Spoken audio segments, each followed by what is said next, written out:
In this guide, I'm going to show you how you can retrieve deleted messages here on Instagram. It's going to work the exact same on an iPhone and Android device, but if you do find this guide helpful, make sure to like the video and subscribe to the channel with all notifications on. It really does help the channel and lets us know that you want more content like this. We'd greatly appreciate it, and if at any point throughout this guide you do have any questions, just ask them down in the comment section below and we can help you out further. I'm going to be doing my best to reply to every single comment down there. Begin by opening up Instagram and tap on your profile icon down in the bottom right corner. From here, select the three lines up in the top right corner and select Account Center up at the very top. This is going to be the Meta Account Center section. Now, once you are in here, scroll down and you're going to see an Account Settings tab. From here, select Your Information and Permissions, and then select Export Your Information. This option essentially allows you to download a full copy of all of your Instagram data. Go ahead and select Create Export, and after you go ahead and do that, choose your Instagram account, and then you can either choose to export it to your current device that you're on, which in that case, I would recommend doing that if you're on your phone, or you can export it to an external device as well.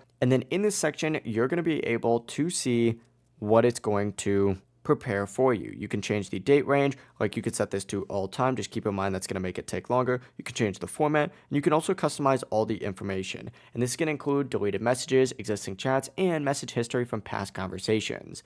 Essentially, go ahead and scroll down on the bottom, select Start Export, and then it's going to take a little bit of time, but you're going to receive an email to the same email that your account is associated to. Just essentially back out to that email, open up the file, and you can browse through all of your message history and find deleted or old Instagram messages. It really is as simple as that. If you guys did have any questions, ask them down in the comment section below and we can help you out further. I'm going to be doing my best to reply to every single comment down there. Before you do leave this guide, make sure to like the video and subscribe to the channel with all notifications on. It really does help us out and lets us know that you want more content like this. We'd greatly appreciate it. Have a great rest of your day though.